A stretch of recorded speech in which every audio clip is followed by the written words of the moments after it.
My name is Lara. I'm the associate editor with Shelterforce, and my pronouns are she, her. I'm going to give a quick visual description. I'm in my 20s. I'm brunette, a white woman wearing a black shirt. And so I wanted to give a little context for why we're doing this webinar. So Shelterforce in the fall did a housing and climate series called Dual Crises, Housing in a Changing Climate.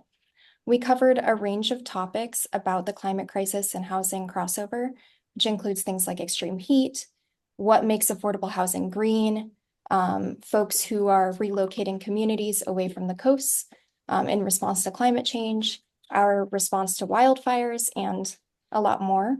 And one of the things that we covered was the Greenhouse Gas Reduction Fund, which is a $27 billion fund. And to give a little context for those who don't know about it, it was created in 2022 by the Inflation Reduction Act, but the funds were actually officially awarded this year and obligated. I believe in August they were obligated, April awarded. And the goals of those funds are green investment in communities that need it, reducing air pollution, reducing greenhouse gas emissions, and overall mobilizing private capital for the climate crisis. And something really important and unique about them is that a significant portion of the funds are required to benefit low-income and disadvantaged communities, which is one of the reasons that Shelterforce was interested in it. So the three funds are the $14 billion National Clean Investment Fund, given to three different groups, the $6 billion Clean Communities Investment Accelerator, distributed across 5 different groups, which these will in turn distribute the funds further, and then the $7 billion Solar for All program, which goes to 60 recipients. And I wanted to let y'all know that we will be recording the webinar, and we're also going to be taking questions at the end from the chat. So my colleague is going to be pulling them and sending them to me, so please feel free to ask away and we'll get to them at the end. And I wanted to start by asking the panelists if you could introduce yourselves and tell us what organizations you represent and how you're related to the funds. So maybe Krista, do you want to start off? Sure thing. Thanks for having me today. My name is Krista Egger. I use she, her pronouns for a visual description. I present as a white woman in her 40s, black shirt. My hair is pulled back today. I work for Enterprise Community Partners, which is a national nonprofit in the affordable housing space. And as part of a coalition with 4 other amazing groups, including LISC, Rewiring America, Habitat for Humanity International, and United Way, we are part of the Power Forward Communities Coalition, which is one of the NCIF awardees within GGRF. And today I'll be sharing more about Enterprise's role in Power Forward, really more on the multifamily housing side of things. So thanks for having me. Thank you so much. And Erica, did you want to go next? Thank you, Laura. Hi, everyone. I am Erica King. I identify as she, her, hers, my pronouns. I was asked to give a description of myself, so I'm going to give it all. I am a Black woman wearing a blue, yellow plaid shirt. My hair is currently in braids. I am the Senior Vice President of Economic Development and Lending for the African American Alliance of CDFI CEOs. Our organization, the African American Alliance of CDFI CEOs, is a coalition of Black-led community development financial institutions, otherwise known as CDFIs, all with a common theme. All of our institutions, as well as our organization, is committed to closing the racial wealth gap by identifying opportunities that result in economic opportunities for the organizations that our CEOs lead, as well as the communities they serve. Our role within GGRF is that we are a part of the Justice Climate Fund's Clean Community Investment Accelerator application. Long name, short stands for CCIA for short. And so we're serving as a trade coordinator to help recruit community lenders to the program. And so I'll be talking a little bit more about our approach to the Clean Communities Investment Accelerator program, as well as how community lenders can benefit. And Mary Scott. Great, thank you. My name is Mary Scott Bayless. I also use she, her pronouns. For a visual description, I'm blonde, white woman in her 30s wearing a blue and white top. I am with Opportunity Finance Network. OFN is a association of over 470 mission-driven community lenders, primarily CDFIs, but not exclusively, working in every state across the country, as well as Puerto Rico, Guam, and the District of Columbia to bring access to capital to disadvantaged communities. Our members work already doing housing work, already doing small business, community facilities, and about half, a little over half of them prior to GGRF were already doing climate or energy efficiency related work. OFN is a CDFI ourselves. Also, we're certified by Department of Treasury, and we provide intermediary lending to our members. So under GGRF, we are a recipient under CCIA as well, and we'll be managing about just under $2.3 billion to distribute to our members to support their capacity building and development and market building around energy efficiency and climate lending. Thank you so much. I wanted to start just by giving a little aside that the CCIA and NCIF work a little differently than the Solar for All program, which we're going to be focusing more on CCIA and NCIF. But Solar for All, there's going to be a link in the chat to the recipients, and there are 60 of them, which include tribes, states, nonprofits. So it's a little different in that it largely goes to government, state governments, and it's just a very different model. And it's specifically aimed for residential solar for low income and disadvantaged communities. I wanted to start by asking, the National Clean Investment Fund and Clean Communities Investment Accelerator seem pretty similar on the surface. So how do we tell them apart and what should we know about them? And I wanted to start by going to Erica. Sure. Thanks, Laura. So when we look at those two particular applications or competitions, the National Clean Investment Fund is a $14 billion pool that was awarded to 3 national hubs. And so the objective of this particular program is to support clean technology projects across the country by delivering accessible, affordable financing for clean tech projects nationwide.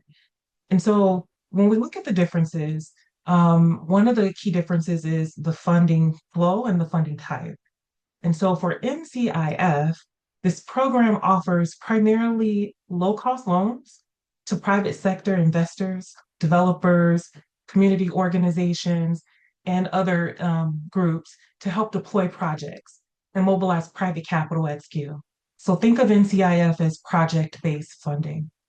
And so another distinction is that NCIF, through this program, at least 40% of the capital provided under the program must benefit low-income and disadvantaged communities.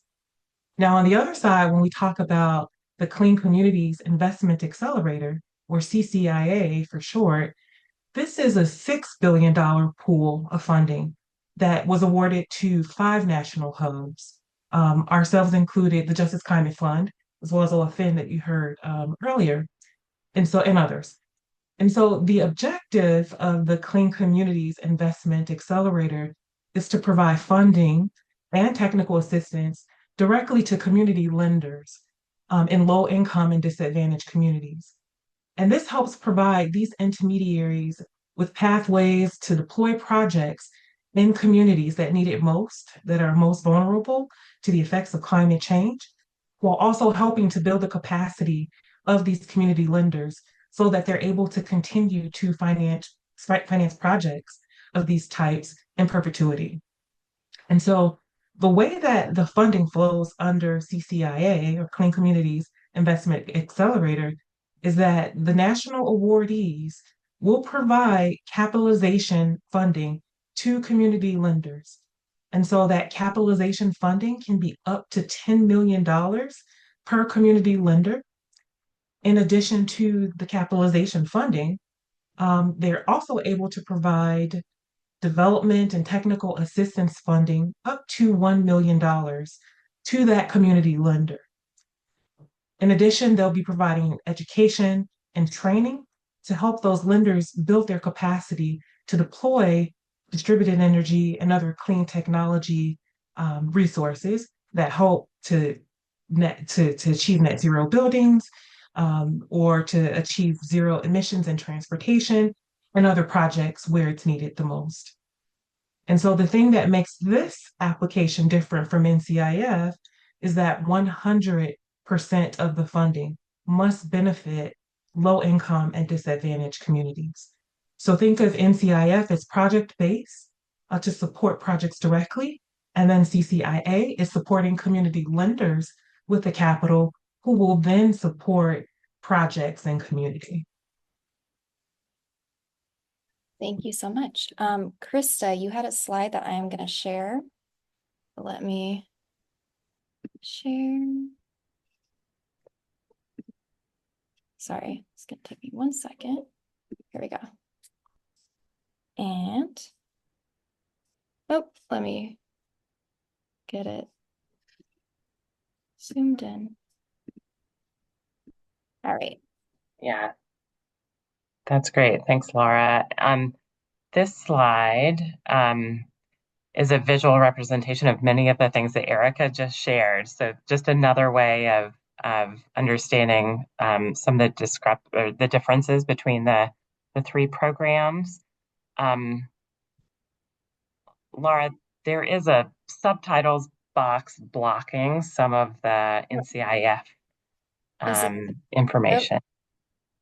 Yep. If you're able to free up some space there, but while you work on that, I'll just emphasize many things that Erica shared in terms of NCIF in a way as direct project funding.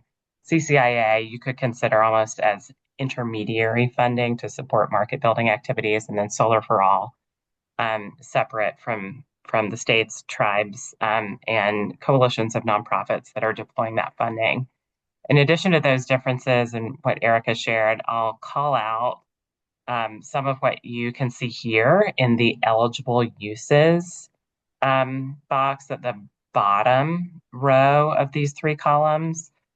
And I'll just point out that for NCIF, at least 40% of this funding must be used to support residents in low-income and disadvantaged communities, this LIDAC term that EPA uses throughout GGRF. So that aligns with the Biden administration's Justice 40 commitments.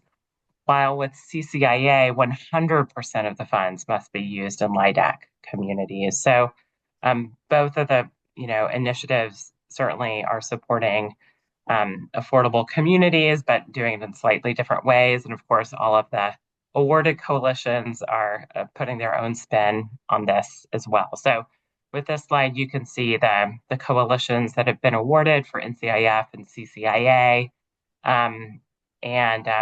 As I mentioned earlier, Enterprise is part of Power Forward Communities, and a unique aspect that we're taking there is really focusing our entire award on the residential sector, specifically affordable housing, both multifamily and single family, as well as new construction and retrofits. While Climate United and Coalition for Green Capital, the other two NCIF awarded coalitions, have broader focus areas than just housing. So there is no restriction on using multiple sources of GGRF funding in a singular project. So a singular project may end up receiving NCIF, CCIA, and Solar for All funding if the scope of work matches those requirements. So these can be mixed and matched to some regard as long as eligibility guidelines are met. So thanks. Thank you so much. Gotcha.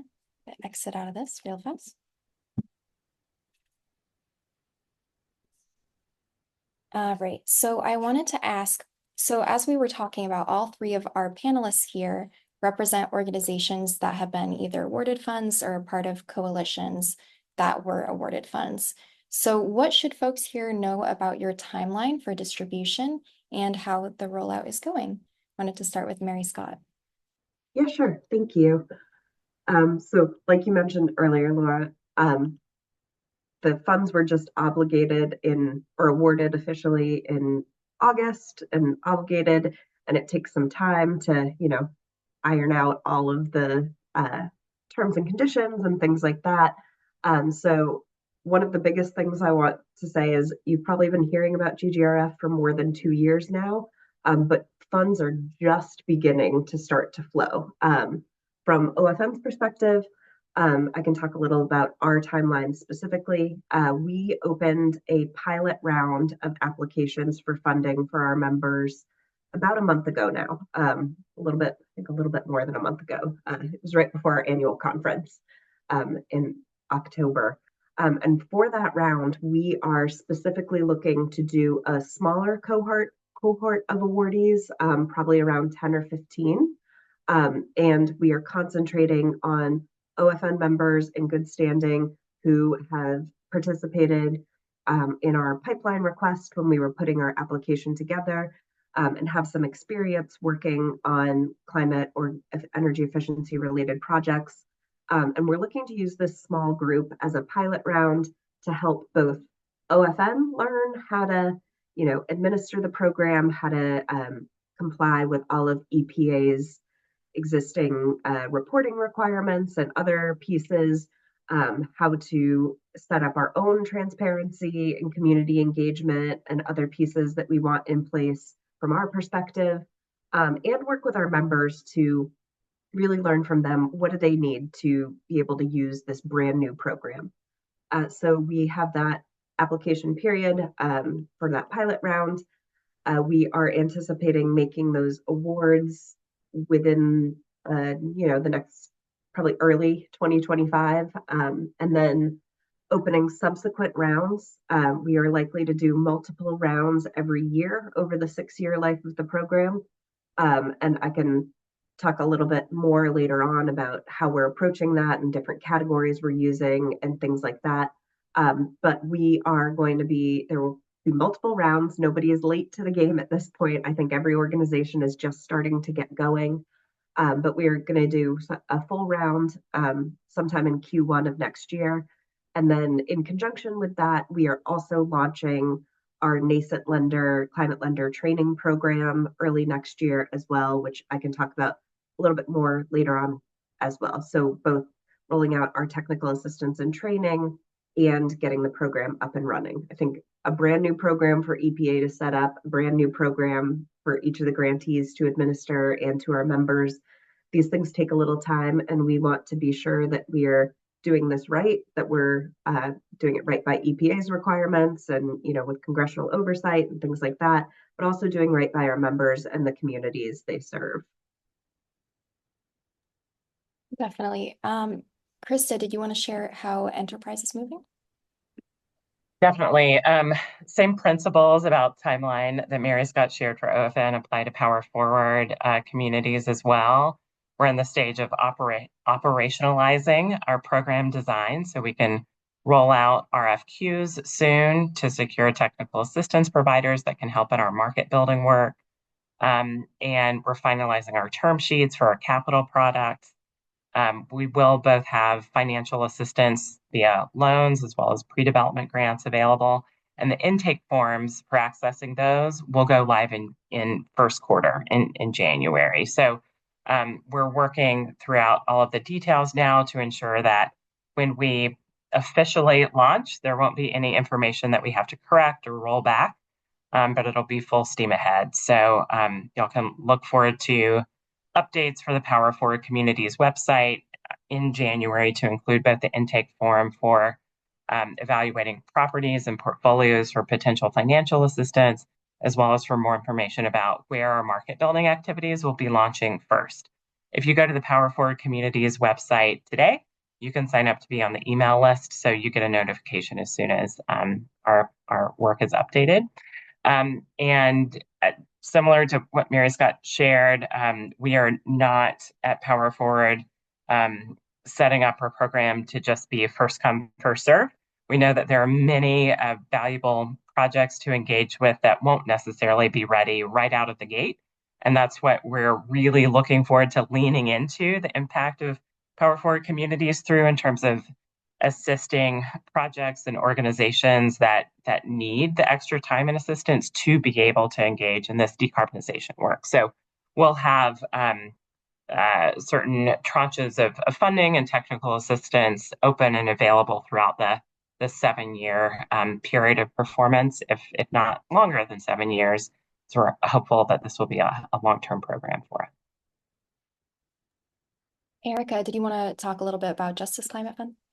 Sure. My response is also going to be very similar to that of Mary and Krista, in that we're being very thoughtful, taking our time to ensure that all the right people are in place.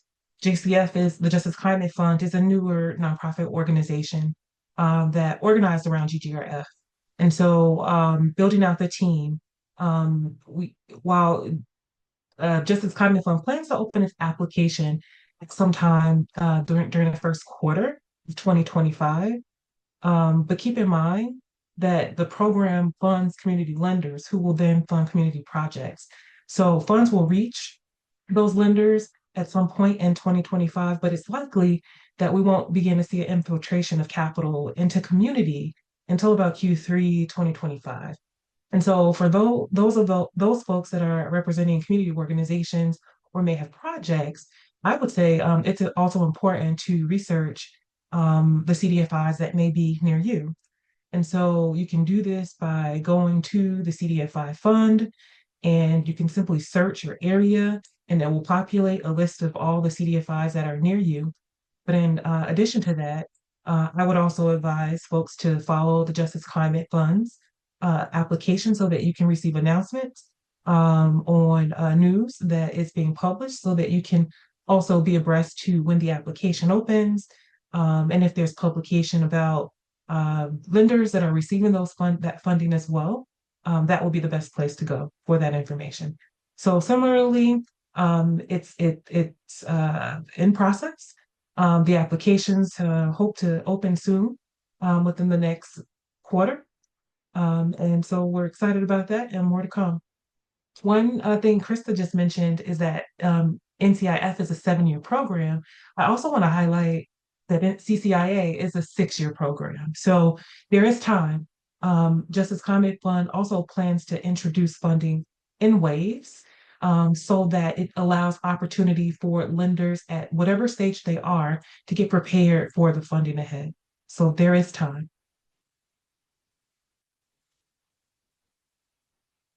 Thank you so much. And our next question, it's a little bit more involved. So if you want to take a little more time to answer it, please feel free. I wanted to ask our panelists, how can we make sure these funds are distributed fairly across the organizations and the subgrantees that they will be given out to? So how do we keep smaller organizations from missing out, essentially? And Mary Scott, did you want to take that one? Sure, I can start. So we're very intentional about this. With our 470 members, which I should say, our funding is going to be available to OFN members. Those are primarily CDFIs, but it is not exclusively CDFIs. And there is, if you go to our website under membership, you can look at the criteria. If you are a mission-driven community lender, you could potentially meet the requirements to become a member, and we're not like, it's not only going to people who are currently members. You can continue to apply beyond today. But we are very focused on ensuring our smaller members have access to it. This has been pre-GGRF a focus of our organization over the past several years, to get more of our funding and our programs to touch smaller CDFIs and to help them where they are. With GGRF specifically, there's 2 different ways that I want to talk about how we're doing this that I haven't touched on already. The first is for our funding and just, participating in general. We've established 4 different categories for lenders. So starting at nascent, and then emerging, maturing, and established climate lenders. And we want to be able to do this to meet all of our members where they are. Like I talked about at the beginning, we have organizations, and I saw several of our members introducing themselves in the chat, so I think some of you might be here, but several members that have been doing energy efficiency and climate work for a decade or more and, know exactly what they're doing, have a pipeline of projects ready to go, just need the, help in the funding and can get right to work.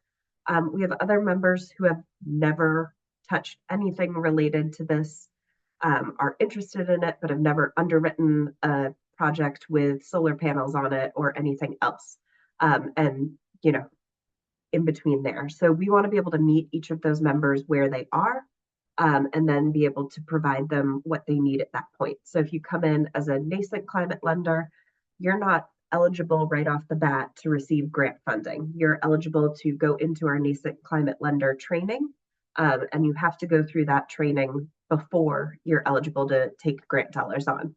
And then those other 3 levels, as you go through, you can come back in these subsequent rounds, and get some, grant dollars on your balance sheet or some technical assistance funding. Go work through some projects in a cohort, be able to move up, maybe a year or 2 later, you're able to come back and get more grant financing. We are also working to connect our members to the NCIF awardees, like Chris was saying, you can use from multiple different pots. And we have some members who are either part of coalitions or themselves are going to be administering Solar for All dollars. So when a state government either declined to apply directly or there's some multi-state coalitions, our members are touching all of these places. So the biggest thing is we want to meet people where they are and ensure that as they continue to grow their capacity in climate lending, they can come back and receive more resources.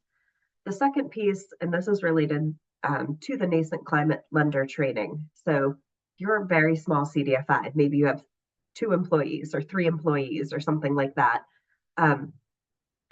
Asking them to give up their time to go through this, long training program could be a challenge and could be a barrier that prevents them from accessing the program. So we are planning to issue stipends on a sliding scale based on number of FTEs in an organization to help offset the employee time that is spent in the training. So we think that's vitally important. We know when our members are looking at what they can get done, they want to be able to do the work. And so it's sometimes difficult to make those choices to go into training to, then be able to offer these climate programs. And that sometimes those climate and energy efficiency features are the first things that are eliminated from a project due to cost. So as much as possible, we would like to be able to mitigate that and to give everyone opportunity and access to the funds. Definitely. And I was going to say, I see a lot of people in the chat are antsy about the administration question. So I was figuring after we do this one, maybe we can move to that really fast instead of waiting till the Q&A. But Krista, going back to the smaller organizations question, I'll let you take it from here. Sure. Yeah, we're looking forward to being able to support organizations of all sizes, but in particular, this owners and operators of small and medium-sized multifamily properties are what Enterprise and LISC will be looking at, because those aspects of the market are often hardest to serve, and we'll be looking to see if we can prioritize those through this funding opportunity. In general, taking a step back, just looking at the approach of our coalition, Power Forward Communities, we have allocated a significant amount of our award to market building activities. So some examples of these market building activities that are designed to really boost the market so that all owners, but particularly those that don't have dedicated resources for this on staff, are better able to participate in this energy transition, include looking at aggregating demand across technologies that are efficient and electric, such as heat pumps, to be able to lower the actual purchase price of these systems for households. We'll be developing online planning tools, building off of some of the great work that our coalition member Rewiring America has already created for the single family market. So these online planning tools will be able to cover and reveal what incentives, apart from, in addition to GGRF funding, are available for projects, to be a part of the capital stack. They'll also identify what estimated bill savings folks can expect from implementing certain scopes of work. So these online planning tools should help speed up and make more transparent the decision-making process for organizations who are engaging. We're also planning a consumer activation campaign in partnership with the United Way and their 211 help desks throughout the country. We're planning a program to engage community leaders and community-based navigators for this, along with direct technical assistance that we'll be able to provide in terms of capacity building, more so for the multifamily side of the market, as well as a workforce development approach that LISC within our coalition is leading. So all these market building activities are designed to make it easier for anyone and everyone, but perhaps the smaller organizations in particular to engage.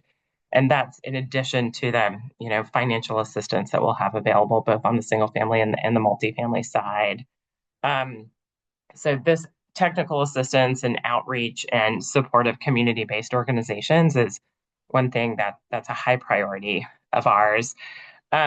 Otherwise, I think what I mentioned before about phasing out deployment of the capital is also important for smaller organizations to keep in mind.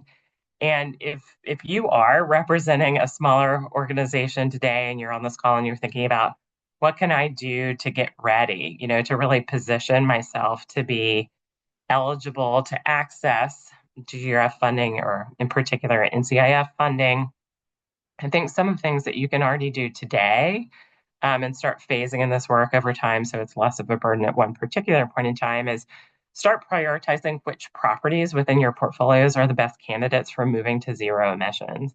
This might be based on how much energy usage they have today, what the utility bill profile looks for those properties, which properties are intending to engage in recapitalization events sooner than later, and how you could build in or blend in decarbonization activities into those, et cetera. You might also be a smaller organization that's in an area of the country that has local or state mandates or incentives for reducing emissions associated with your properties. And if that's the case, you can think about these sources of capital as a way to help pay for that compliance. So look at how the requirements and incentives of your local programs may compare to these national and federal initiatives to help you achieve two goals at once. So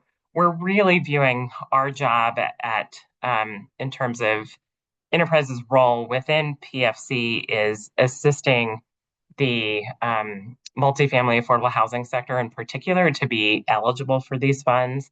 And I think your question, Lara, about like how we can ensure that the funds are distributed fairly is something that we've tried to bake into our program design, but certainly we'll be reevaluating and iterating on as time goes on to make sure that we're successful with that. Thanks so much. And I wanted to go to Erica to talk about Justice Climate Fund also. Thank you. Just a reminder, the final application and the eligibility criteria has not yet been released. But I can say that the Justice Climate Fund is being very thoughtful as to the planning and the execution to ensure that smaller CDFIs aren't excluded from funding and that they have a path towards accessing this capital. And just to reiterate, the Clean Communities Investment Accelerator is all about building the capacity of lenders to be able to provide more green lending solutions or develop solutions if they weren't already doing that. Our organization at the Alliance, we've been working for the past couple of years to ensure that our members are prepared for green lending activity. We do that through providing clean energy certification programs or giving them access to those cohorts where they can get clean energy certification programs. We ourselves have provided workshops and webinars around clean energy tech, incentives, rebates, so that our members can get an understanding of what the ecosystem looks like, helping to provide partnership opportunities, loan participation opportunities to help sharpen or shorten the learning curve. All of these things we've been doing over the past couple of years have been done to help build the capacity of those smaller CDFIs so that they can participate in the opportunity. And so the Justice Climate Fund will continue to do this work through its CCIA program. So one of the things that the Justice Climate Fund plans to do, and again, final criteria and eligibility has not yet been released, but there will be an assessment of all applicants to determine their readiness, their ability to be able to participate in training and development that the program is set to provide. There's going to be customized training that every lender will be required to go through. And also, depending on their level of understanding and readiness to deploy clean energy capital, that training will look different, right? And so it's very much built with intentionality to meet members where they are. And because of the program's components being a 6-year program, we want to make sure, of course, that funding does not run out, during that 6 years, and some of the larger CDFIs aren't just first in the wave to receive funding. And so there will be some sort of reservation of capital upon application acceptance. The Justice Climate Fund will spell that out a little bit more in detail, but some of those things are being built in to ensure that funds aren't exhausted by the time the smaller CDFIs that may not have the experience in offering products go through training, go through programming, get their questions answered. And so they're being very intentional about ensuring that there is a trajectory and there's a path for smaller CDFIs to be able to be a player in this space. Thank you so much. And going to that chat question, is there any concern about the change of administration affecting the Greenhouse Gas Reduction Fund and its rollout? And someone asked, are the funds in peril? So anyone who wants to take that. I could start. I'm on our public policy team, so I feel like I can do these questions. So specifically regarding the funding, since it has been obligated and the funding has been dispersed to a fiscal agent, it cannot be clawed back without cause. So obviously, if an organization were to violate the terms and conditions of the agreement or some other fraud or abuse or something like that, money could be clawed back by the federal government, but it could not just be rescinded by the administration, by Congress, or in any of those typical ways that money can be pulled back after it's been allocated.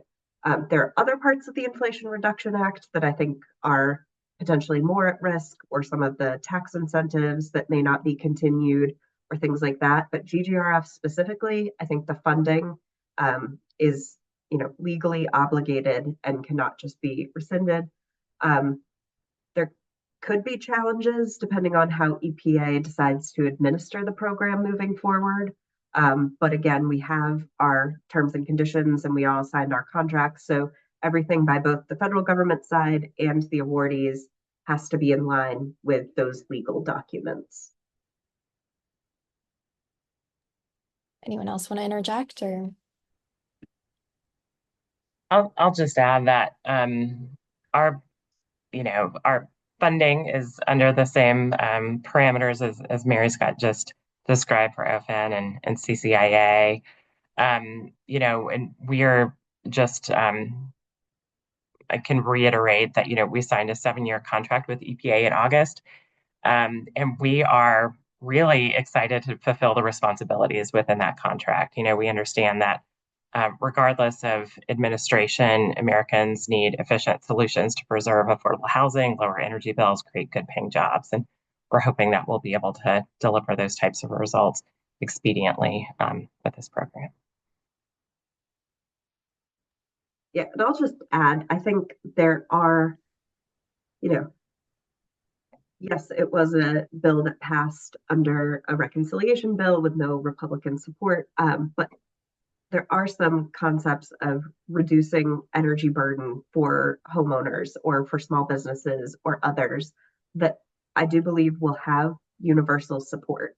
So I think at this point, yes, we are excited to administer the funds. We are also very concentrated on transparency and accountability, and making sure the funds make an impact for Americans. And we believe that that will help gain support regardless of political affiliation or where you are in the country.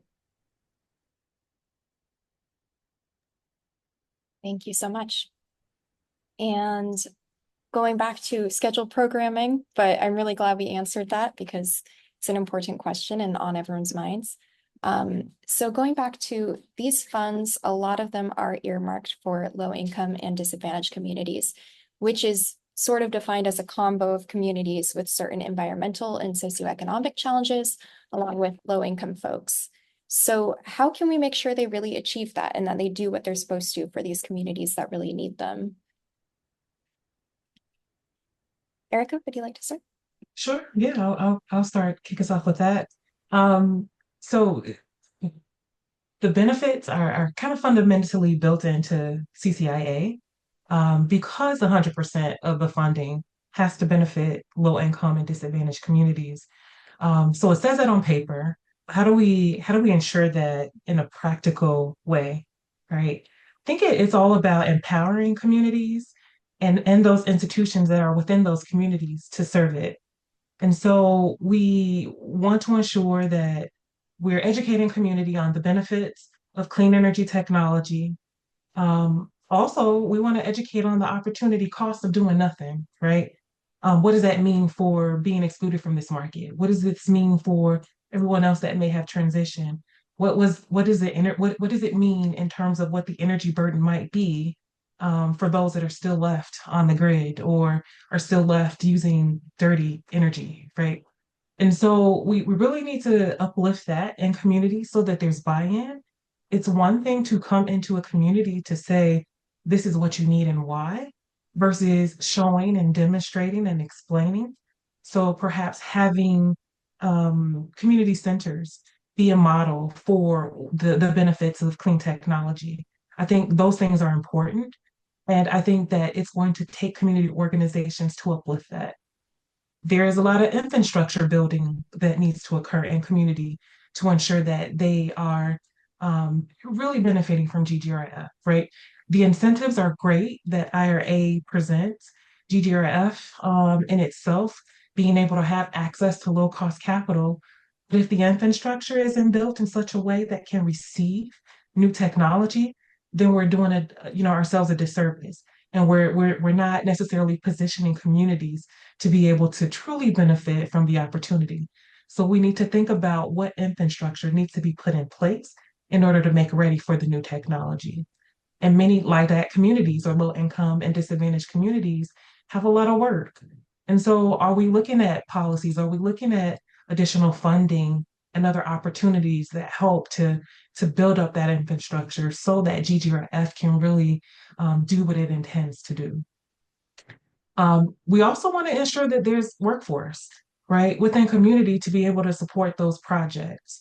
If we think of GGRF as just a funding opportunity, and I am quoting Amir, the president of the Justice Climate Fund, had a really captivating comment.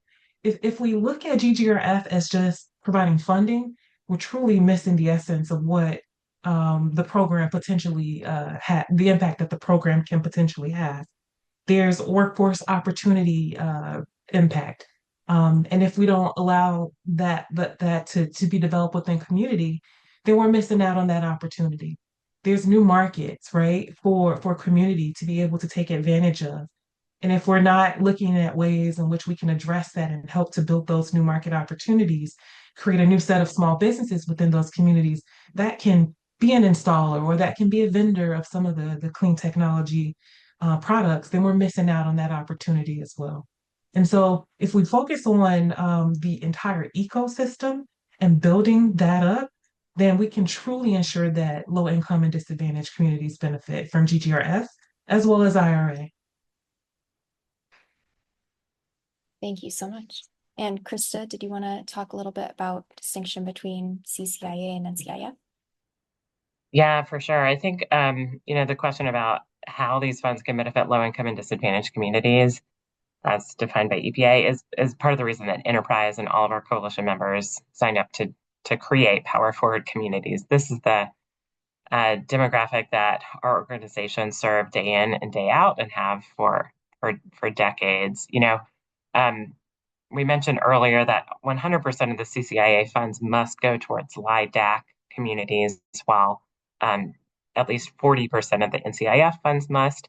Within our coalition's approach, Power Forward Communities committed to ensuring that at least 75% of all of our funding will be benefiting LIDAC communities, so nearly doubling that required commitment, and we're hoping that will exceed that, certainly. I think so. In a sense, this funding it's baked into this funding to have that kind of impact. I will say that in our designing our programmatic approach, both in terms of technical assistance as well as the financial assistance, we are trying to keep a keen eye towards avoiding any unintended negative consequences of deploying the funding. So, for instance, we know that in certain parts of the country today, if you simply swap out a gas appliance for an electric one, depending on what electric rates look like,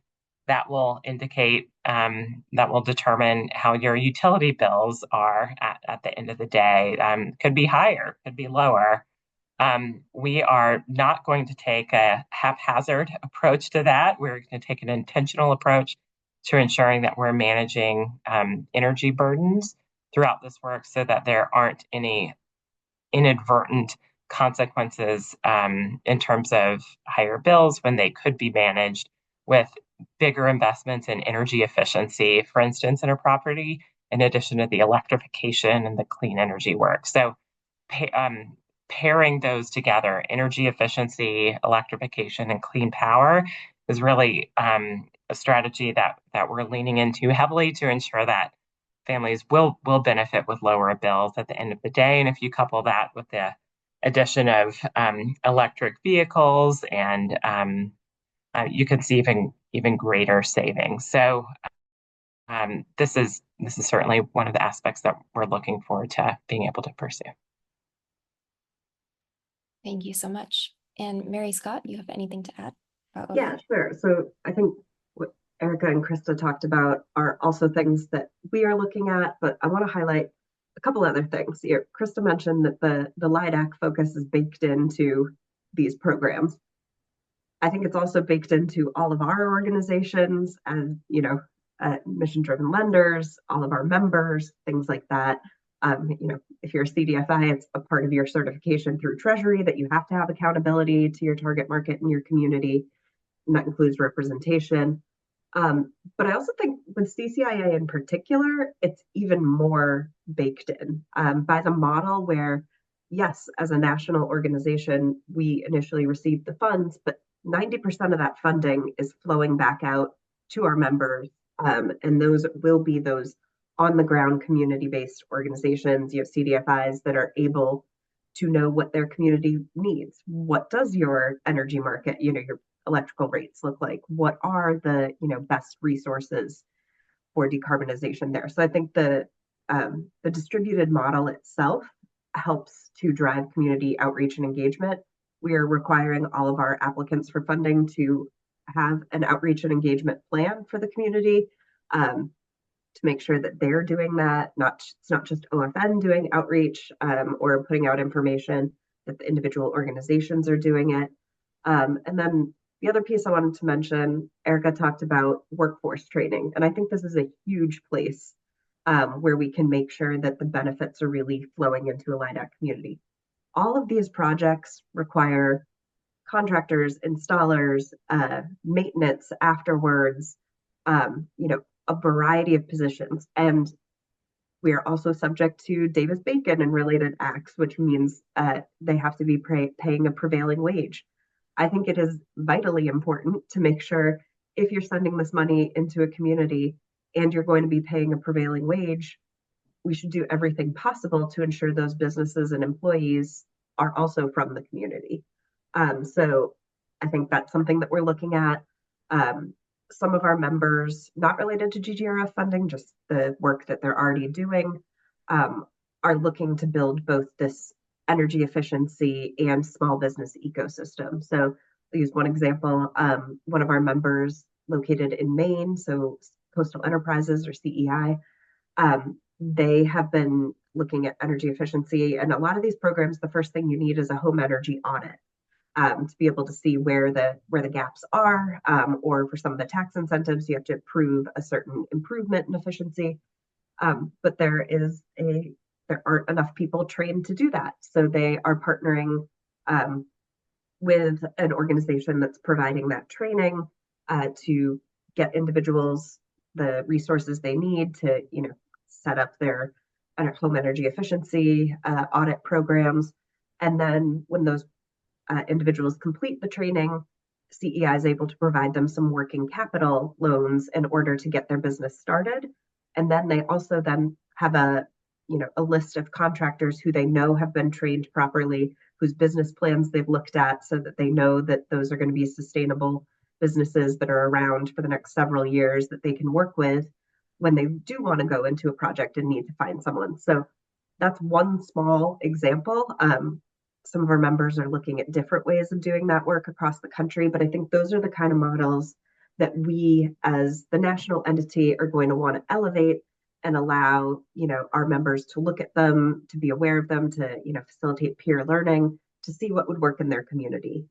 From our seat, we're not necessarily going to be able to provide on the ground, training to different elements of the workforce, but making those connections between technical colleges, community colleges, other training opportunities, and to be able to support those small businesses that are going to power a green economy, and be able to maintain those solar panels 15 years down the road or 20 years down the road, or that electric vehicle.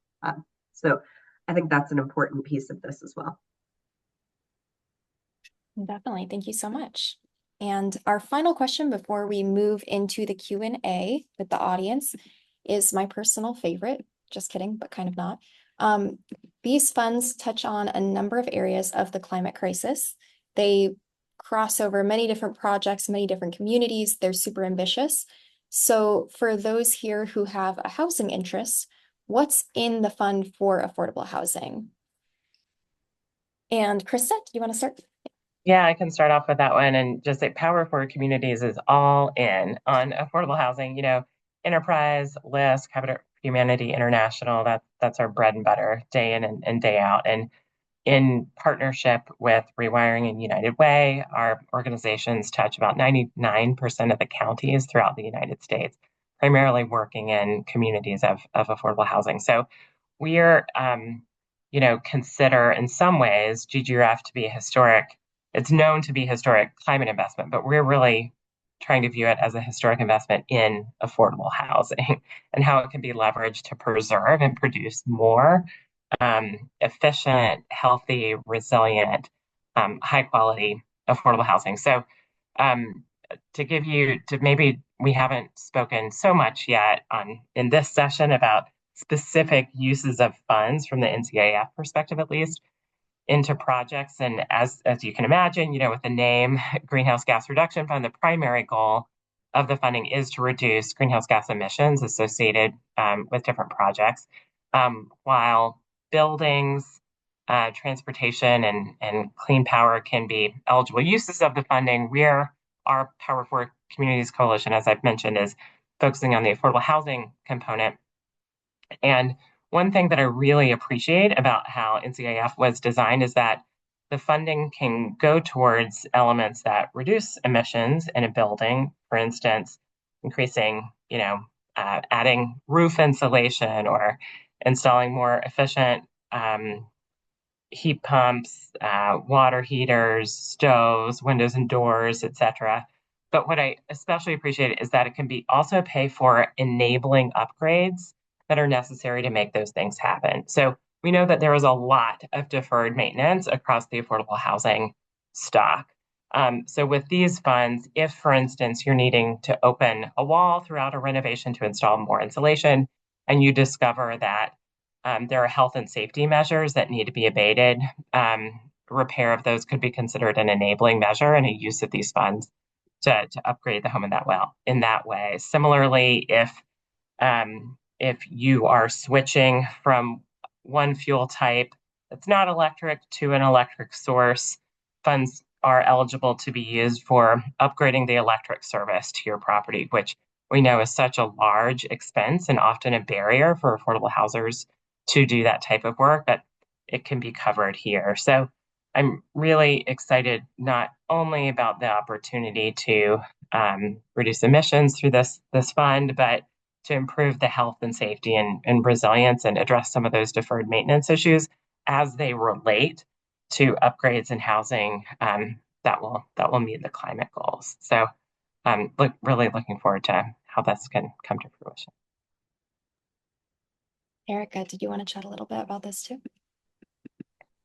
Sure. I'll just say that the members that the Alliance represents all work in various sectors of lending. We do have those that are focused in affordable housing, whether it be development or the expansion. We have those lenders that are focused on small business lending and other community facilities development. And so who we serve runs the gamut. Now, when you look at Justice Climate Fund's application, it represents not just CDFIs, but also CDFI banks, as well as CDFI loan funds and other green banks. And as a collective, we do realize that housing is an important component and it plays a huge role in the emissions of carbon. And so if we don't look at and address how GGRF can support helping those homes or buildings become clean, we're of course missing out on a huge opportunity. Now, when we talk about affordable housing, Laura, um, we know it's pretty tough in certain communities, right, to do affordable housing development projects. There's other financial tools that can be used, like LIHTC and others that help bridge a gap to make those projects more feasible. We see GGRF as another opportunity, another tool in a toolbox to be able to identify ways in which we can ensure that affordable housing projects can increase and that we can bridge the gap through maybe some of the incentives offered through GGRF's low-cost capital component, whether it's NCIF, whether it's CCIA, but also other incentives like rebates and tax credits that may be offered through IRA that can help further bridge that gap and make the affordable housing projects more feasible in low income and disadvantaged communities. And so time will tell, but there's clearly opportunities for GGRF to play a role in this space of affordable housing. Thanks so much. So I'll talk a little bit about OFN's work around housing. So similar to what Erica just said, our members represent housing lenders, small business lenders, nonprofit lenders, agriculture lenders, a little bit of everything. A lot of them do multiple things at once. But somewhere between 30 and 40% of our members are primarily housing lenders. So that is obviously going to be a huge focus of the work that our members are doing with CCIA funding. Krista also referenced some of the eligible project categories, which I agree we didn't go over at all. So there's some difference, but under CCIA specifically, every project has to fit in one of three large categories. So those are distributed energy generation or storage. So that's things like the most obvious is solar panels and battery storage. The second one is net zero emission buildings. And then the third is zero emission transportation. And I think housing fits probably the most straightforward to think of housing for both distributed energy generation or storage and for net zero emission buildings. Like those are natural fits for housing. Small business, people may or may not own the real estate that they're in. There might be like fleet replacements with electric vehicles that fit better in that third category. But those first two are a natural fit for housing. We know it's going to be a challenge, particularly with retrofitting toward net zero emission buildings.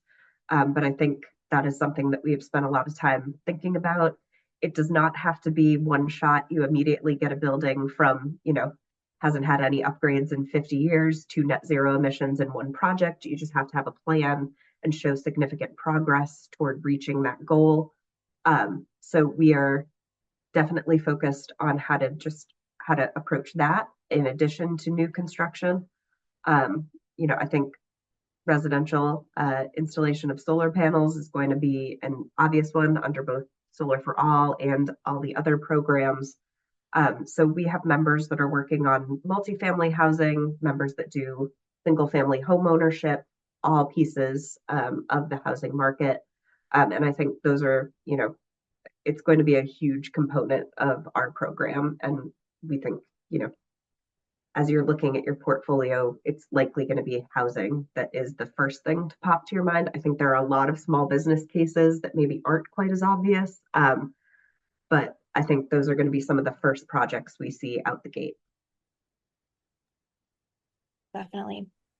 Before we move into our audience Q&A, I wanted to talk about something that Shelterforce is doing, which is our end of year fundraiser called Newsmatch. It's a campaign partnering with the Institute for Nonprofit News, and they are matching every donation up to 1K. So Lillian is going to drop the link in the chat. But we make all our webinars free, but if you would like to support us, we really appreciate it. And thank you so much.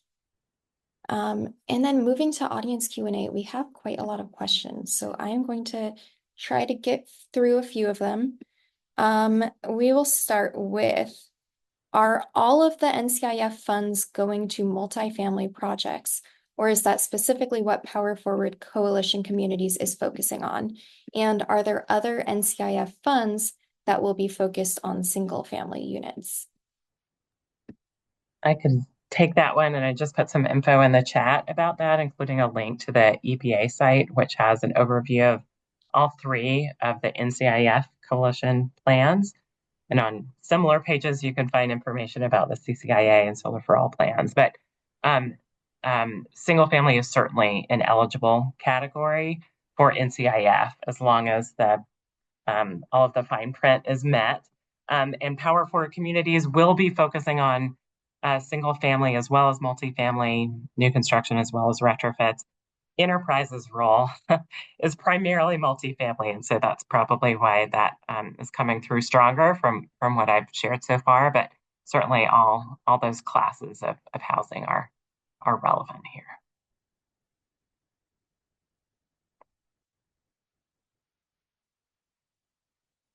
Oh, Lara, you're on mute. Okay, and this is more general, this isn't specific to NCIF, but does any of the funding include organizations that are interested in forming CDFIs for green lending activity or technical assistance? You want to go first, Erica, or just... Why don't you go first? Yeah.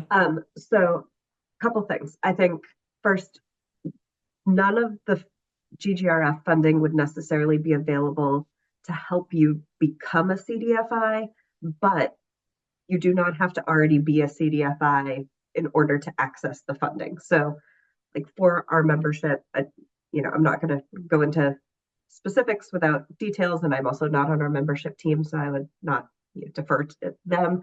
But you don't have to already be a certified CDFI. We have members who are in the process of pursuing their certification or are not interested in doing that, that will be eligible for funding. So it's not an exclusionary piece, but there is technical assistance funding available under GGRF, but it is related to those projects and specifically climate lending capacity, not to going through the process to get your certification. So yes, you're eligible. No, it would not help you become a CDFI necessarily. Yeah, per EPA requirements or guidelines, CDFIs are eligible, but also nonprofit loan funds are eligible. Now, depending on the awardees' criteria that they've put forth in terms of who each hub is interested in funding, that will vary. But there is a path for nonprofit loan funds to be able to receive some GGRF funding. What I'd like to share, our organization, we do have programming that exists for a category of members. We have associate members that are not yet fully certified CDFIs, but are on a path towards becoming that. And we offer programming to help those organizations become a CDFI. Again, our membership, Black-led CDFIs, CEOs of CDFIs. And so that's self-identified. So if that fits you, we're happy to, have conversations with you about becoming an associate member that will allow you access to some of the programming that we have to help you become a CDFI if you want to. So that's that. Yeah, I also wanted to add that OFN also has affiliate member or ally memberships, and a lot of our training programs are not exclusive to our members. So some of that is like a CDFI 101 program. We have a climate lending 101 program, and then others around underwriting, capital stack building, et cetera. So those programs that might be useful are not exclusive to our members. This question, they said mostly for Krista, but relevant for all. Are you thinking about requiring or incentivizing tenant protections for projects under your fund? That's a great question, and we certainly are interested in ensuring long-term affordability with all the projects that receive investment.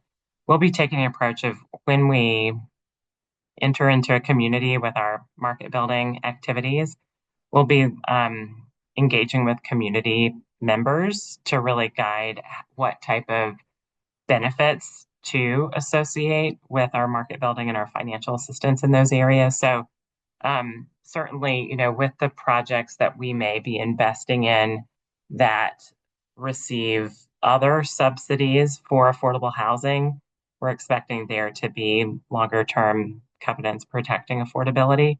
But as our funding may also be used in unsubsidized affordable housing, we'll be looking to determine what tenant protections or community benefits are appropriate for the specific location. So we'll have more information about that when we launch in January. Did anyone else want to take that one or? I was just going to say, I can't speak to specific project requirements since CCIA is not direct project funding, but I know it's part of EPA's application process. Every applicant and now awardee had to consider consumer protection, housing affordability protection, and come up with a plan for those.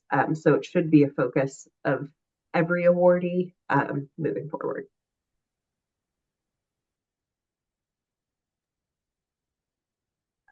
Another question about housing. Is there an opportunity for mobile home communities to access the funding to upgrade substandard electrical infrastructure so that parks can accommodate net zero manufactured home models? I think mobile homes are just as eligible as any other home type, as long as they're meeting the fine print and the requirements of the funding. So as I was mentioning earlier, while there's a focus within NCIF, at least on meeting certain emissions reduction thresholds, enabling measures to achieve those may also be eligible to be covered with the funding. So upgrading electric service and electric infrastructure, if it is reasonable and necessary to achieve emissions reduction in the particular home renovation, could be an eligible use. So bottom line is there's nothing excluding mobile homes from accessing the funding, and encourage you to look at how the different NCIF programs could be a good fit for what you're doing. This might be a good question for Erica, but it's do you know of any threats to CDFIs under the new administration, or are there any ways that CDFIs could be threatened? Can you read the last part? Any ways Yes. for CDFIs to? Oh, I basically just said it again. I was just being repetitive. Yeah. Are there any ways that they could be threatened? Yeah, that might be a Mary Scott policy question, but the CDFI as an industry has many benefits that serve lots of different geographic areas, right? Um, Not just red or blue, not just red, but blue as well. And so I think it's important for us as an industry to maybe uplift the benefits of CDFIs and the impact that we have in various communities all across the country. And so I would like to believe that with the new administration, they would also see those benefits and how it helps to provide access to capital for marginalized communities, for marginalized people. And so yeah, my hope is that we're not a threat. But Mary, you might want to add some things to that Yeah, question. I think, you know, your points are really great. Like CDFIs have had strong bipartisan support for nearly, our entire existence. For example, one tangible example is in the Senate, they created a Senate Community Development Finance Caucus about probably like 3 years ago now, um, 3 or 4 years ago. And it's chaired by Senator Warner, who's a Democrat from Virginia, and Senator Crapo, who's a Republican from Idaho. So very different, perspectives. The work of CDFIs, bridges all of those gaps. That caucus is equally distributed, equally Republican and Democrat. And even after the election, one Republican is not returning and one Democrat's not returning. So it's still equally balanced. I believe we'll have 24 members now. So that's a quarter of the Senate have proactively signed up to be a member of this caucus supporting CDFIs. We've generally received bipartisan support in the House as well. I do think CDFIs, along with pretty much every government program, are going to be moving into a much more restrained spending environment this year and next year. And it's been a trend since the end of the pandemic. So I just think overall, there may be proposed cuts to the CDFI fund or to other programs CDFIs use in the same way that there are proposed cuts to a variety of parts of the federal government. In the first Trump administration, in his budgets, he did propose several times to essentially zero out the CDFI fund or leave just a small amount in the fund for some administrative pieces. However, we were able to build a relationship with the administration, and I think the pandemic in particular, I think members of his administration really saw the value of CDFIs in getting dollars out through the Paycheck Protection Program in particular. It was a way to reach those small businesses, rural businesses, minority-owned businesses, all of those pots that the larger banks weren't getting. So I think some of it was just education to people who hadn't, to Erica's point about spreading the message and demonstrating the impact. I do think that we made significant progress there. So, hopefully we'll be able to build on that moving forward. We still don't have every race called on the House yet. We don't know what that margin's going to look like, who might end up going into a position in the administration. So OFN is focusing on, reaching out to our existing allies. There's the largest Senate turnover in nearly a decade, I believe. So doing a lot of education of new members. There's about 60 or 70 new members in the House too, I think. So it really is just sharing the message, the work that we're doing, and connecting members of Congress and other policymakers to those organizations that are already working in the community. We've had the experience often of going and meeting with an elected official or policymaker. They're like, I don't know what a CDF, I don't know CDFIs. And then we'll mention an organization, one of our members, like, oh, I know them. I know the work that they do. So it's really just making that connection and demonstrating value. So this is a question about the low-income disadvantaged communities. Are there any ways that areas that are seeking to provide affordable, sustainable multifamily housing within communities that have significant income disparities that mean that they kind of even out when shown geographically on eligibility maps?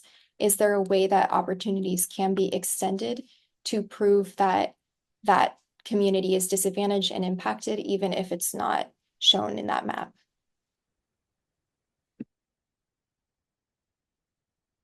That's a great question. I can start by answering it. Maybe we can pull up and put in the chat a link to EPA's definition of LIDAC, LIDAC, because there are 4 or 5 different mechanisms that you can use to determine whether a property meets that definition. Some are geography based, and some are actually project based. So, for instance, if there is an affordable housing project, regardless of its location, that qualifies. And that may meet exactly what you're raising here in terms of saying a yes for that would be eligible. But we can pull that up, put it in the chat, and explore that further with you. And if we can't find it right away, I'll put it in the article we published with the information about the webinar. Let me see.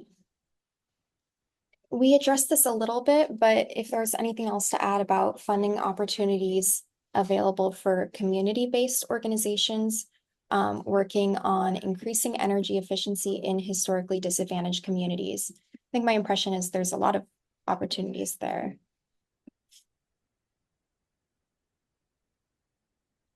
I can start. I think Erica talked about this already of what our EPA's requirements for who our sub-grantees can be and what those definitions are.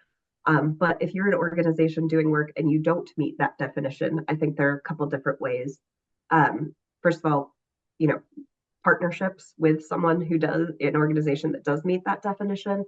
I think the technical assistance funding that's available, some of that both from OFN's perspective and then potentially from our individual members, they may use some of that funding to contract out with another group to provide community outreach or to provide some piece that they need in order to implement their lending program. So I think that's another potential opportunity. A lot of these are going to have to go through a request for proposal and a procurement process. So it will be a very public process if these come up. So I think those are the ones that, come to my mind immediately. But I'll see if Krista or Erica have any other thoughts. Yeah, I think that's great, Mary Scott. And, within NCIF, while the funding will not be directly provided to organizations, it's more provided to projects.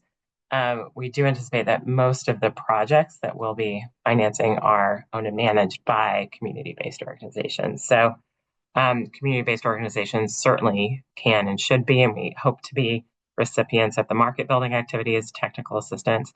The actual financial assistance for NCIF, at least, will be going more directly to projects rather than providing general operating support for an organization.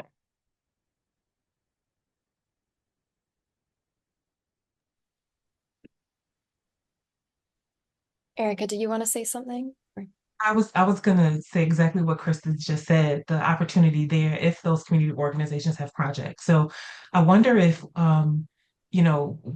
Krista, maybe I'm sorry, putting you on the spot asking a question, maybe share with those that have those projects, like what should they be doing right now to prepare for getting their projects considered? Maybe through your application or other NCIF applications.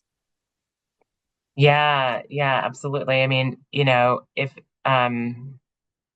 one thing that could help is doing some kind of energy benchmarking for properties that you own or manage so that you can start to understand where across your portfolio, whether you have a portfolio of 2 buildings or 200 buildings, might have the most ripe opportunities for reducing emissions, as well as how your properties match up against those definitions of LIDAC through GGRF could be a great place to start. Knowing where you are, how far you have to go to reach zero emissions, and what type of investment you could do along that pathway will help when all of the funding intake forms are open for everybody, for you to really understand like what cost do you have? What gap in your capital stack, and what's eligible for the funding that could be a good fit. I'm going to do one more question I have here about NCIF, which is because the government expects 3 coalitions to leverage these grants with private capital, and since that will come with return expectations and will pass through regional lenders before it will reach projects on the ground, how do the CDFIs and green banks plan to keep this capital affordable when it finally hits the ground at the project level, particularly in historically disinvested communities? Yeah, it's a great question. I mean, we've all of us have mentioned, how historic this program is, and yet we know that the need for capital to upgrade all buildings in the country is much higher even than GGRF is providing. And so that's why it's so important that these funds leverage private capital and other sources so that we can have an even greater impact. Speaking for Power Forward communities, given that we're focusing on affordable housing, and we know that oftentimes there are already many layers to the capital stack in affordable housing projects. The concept of leveraging private capital is certainly not a new one in this sector, and we'll be leaning into that experience. We don't expect from Power Forward's perspective on the multifamily financial assistance side that our rates would be higher than 4%. So we're really trying to structure our capital, although it will be provided as a loan, to act as much like subsidy as we can, given that we know the constraints of community-based organizations to take on higher debt loads. So we're trying to structure the capital so that it's easy to absorb and can fulfill the purpose of the program. Thanks so much. And thank you for all the questions in the chat. It's been very active, which I appreciate. Is there anything else? We have 5 minutes left. Is there anything any of the panelists would like to mention that we didn't get to or we didn't get a chance to chat about earlier? I will just add, I saw there was another question we didn't get to in the chat about how, and it's related to the private capital piece, how can bankers be trained on underwriting the asset class so they can be better prepared to co-lend or participate in these deals. And I want to mention that our, Climate Lending 101, the Carsey Institute at the University of New Hampshire, in conjunction with Inclusive, who's another awardee under CCIA, has programs under, climate lending training. So I think those are out there and, through CCIA awardees. So I would encourage, if you are a private investor, banker, or otherwise interested in this program, please connect with the awardees. Please use those resources that are out there. Like Krista said, this is not going to be, it's a lot of money, but it's not enough to do it on our own. So I just want to put that out there. If anyone is looking to get involved, please reach out to any of us. Also, if you have any questions, we also have on our website an ability to sign up for our email list. We have some FAQs on there. And then as you get into where our application is, we've put together an Excel spreadsheet that you can walk through if you have a project to see if it meets the eligibility criteria. Because I think, trying to answer it on these webinars without knowing all the details gets a little difficult. But that there are tools out there that can help you walk through what is eligible, what is not, what are the things you're going to have to be prepared to answer as you move forward. And yes, just please feel free to stay in contact. And we look forward to making our first round of awards in just probably about 2 months. And I'll just double click on what Mary said about some of the training that's available for bankers. I'm a recovering banker. And you all hear us say recovering because we never recover fully. But I participated in the University of New Hampshire's Carsey School of Business commercial solar lending training cohort. And I will definitely give it a thumbs up and would agree that it is a great tool to be able to learn the technology, learn how to underwrite the technology, learn the nuances, and really help you unlearn what you know as a banker to be able to relearn how to underwrite clean technology, because there are some differences and some nuances. So I just wanted to double click there. I took it, I have my certification in commercial solar underwriting, and it was a very useful tool. I do know that they plan to offer, they have, in addition to commercial solar, residential solar, as well as other learning cohorts, underwriting specifically for bankers or lenders to be able to be equipped with underwriting these investments.